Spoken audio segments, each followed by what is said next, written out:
Hello there, Lothar here. This is the video that's going to cover resupply strategy for the Sierra.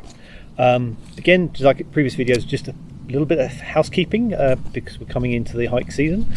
Some of your early starters will be in the window whereby you can print your permits. Do not forget to print your permits. And for those of you who are still waiting for your hike dates or basically your permits to be issued, remember you've got that 3-week window to print them out and grab an electronic copy and leave that online somewhere. The other thing is you probably want to download or have the link to the link to the PCTA closure page. That's going to be interesting to watch because there are still closures affecting the trail early on. The main one that I'm concerned about at the moment is Rightwood and what's going to happen there. Now, the feeling I'm getting is it's going to remain closed, but we'll see what happens for the season.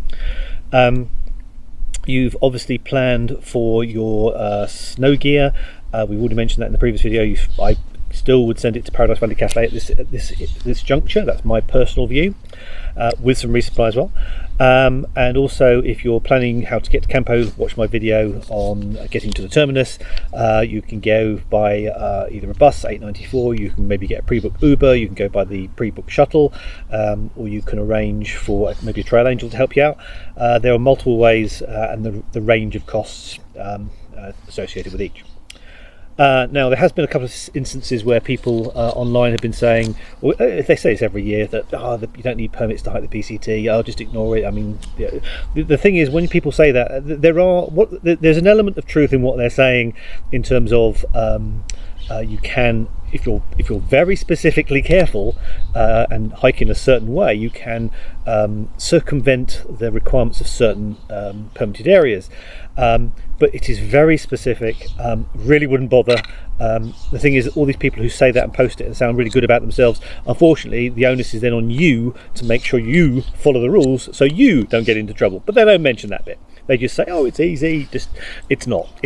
Just if you're going to hike on local permits, I did a video on it. You can hike using a combination of local permits and a PCTA permit, with as few as 3 going northbound, 3 permits. And you can do that in a way that you're not going to get into trouble. So up to you which route you follow. So let's dive in. The approach to the Sierra. Right, there are first the things that would affect my scenario. Obviously, if there are reports of bad weather, residual snow, I'm just going to look at my notes here.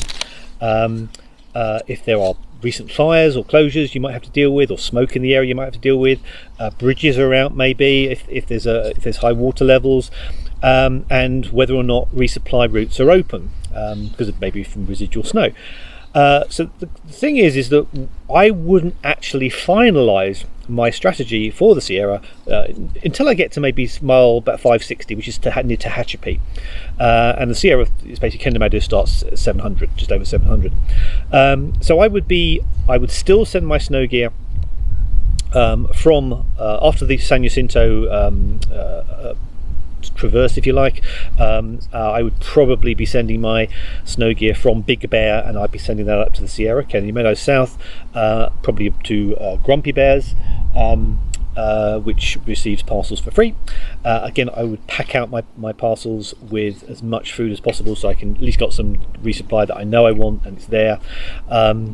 Then when I get to Tehachapi, that is where I do the full assessment. Right, what are the current conditions? Do I need to modify my strategy? Do I go out in different exits? My bear can I would normally send probably from Big Bear, or possibly I might bounce it up to Tehachapi, and then bounce into Kendi Meadows.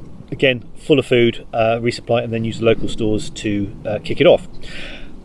The core strategy I follow and the itinerary, and I'm going to put the mileages, let's put it here. The key sort of checkpoints, if you like, in my head are, right, Tehachapi is 566. I would normally just go from Tehachapi all the way to Kendi Meadows South. That's mile 700. So that's a 140 mile stretch. A lot of people also might stop part way at 653, walk across and go out and resupply there. That for me is a personal decision whether you do it in one go or 2 hits. That for me is not really the Sierra part. The real Sierra kicks off for me at Kendi Meadows South. I would be sending everything into Kendi Meadows and picking up there with a view to my first stop. And this is the strategy that I follow. I think it's my base strategy, and I don't see a reason to change it unless the conditions force me to.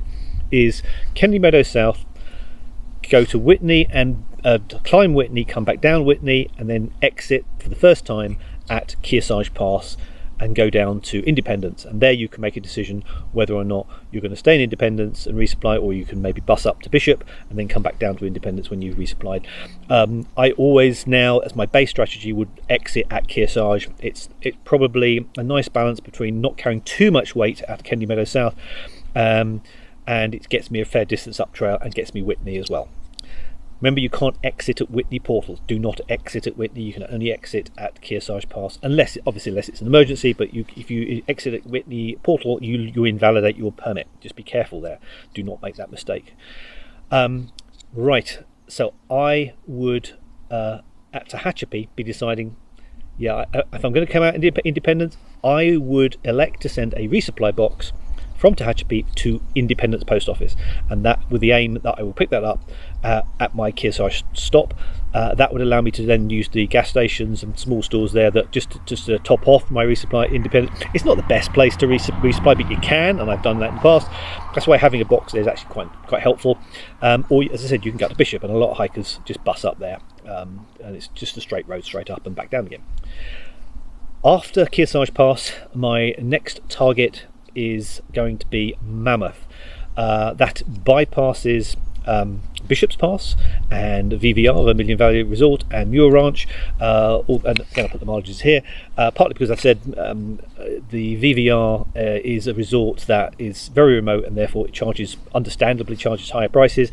I personally don't see a need to be there, visit there for resupply, because if I do the Kearsarge and then to Mammoth, there's no reason to go to VVR as well. Now, some hikers would say, well, hang on, why don't you go from Kennedy Meadows South in one jump and aim to get to VVR? That's a long haul. Do not underestimate. That is a long haul.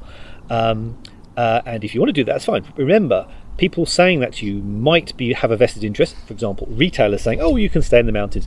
Yeah, but it also means you spend as maximum amount of money with them as possible. So, and some retailers have been criticised for maybe giving advice which automatically has a conflict of interest if obviously they want you to stay longer in the mountains, because you're then going to buy more resupply from them. They will never see you again, because most hikers are one-time hikers on the PCT, and they don't have to worry about that because they'll never see you again. And two, you have to carry it all, which makes your first week or so just a long hauling nightmare if you're going to go all the way up that way. People do it. Some people do it with very basic resupply like couscous and things like that, which is a miserable way of doing it, in my personal opinion. So I would split it and go for Kearsarge and then go to Mammoth. And Mammoth is a lovely stop because it's a nice big town. You can resupply there. You've gone through the bulk of the Sierra.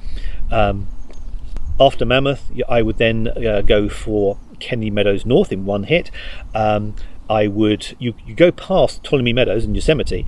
If the store is open, and again, this is last year it wasn't, but again, looking at the news, then the store at Ptolemy Meadows might be open and the post office might be operating. I think it will be this year, but I would double check as you go up towards Tehachapi and deciding what your final strategy is, because you could then use Ptolemy Meadows to do a top up of resupply.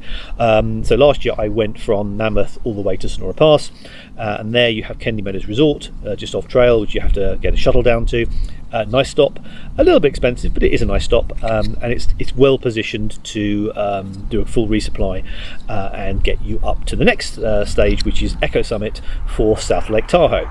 So that is my core strategy: Kennedy Meadows South, Kearsarge Pass, Mammoth, and then Sonora Pass, and then Echo Summit, South Lake Tahoe. A variable that some people do consider, and I wouldn't dismiss, is you might want to pick up your main or first resupply not at Kennedy Meadows, but actually at Lone Pine, and that's 50 miles further north of Kennedy Meadows South. So basically, what you do, hike into Kennedy Meadows, resupply for a couple of days, and with the aim of going out at Cottonwood Pass and down to Lone Pine. Because the reason why people do that is because after that is where you probably a benefit, because the requirements for the bear can actually start just after that junction. So for the first 50 miles you're carrying a bear can unnecessarily. But my personal opinion is that once I'm at Kennedy Meadows South, going back out of Lone Pine again, just 50 miles up, it to me is probably going out too early.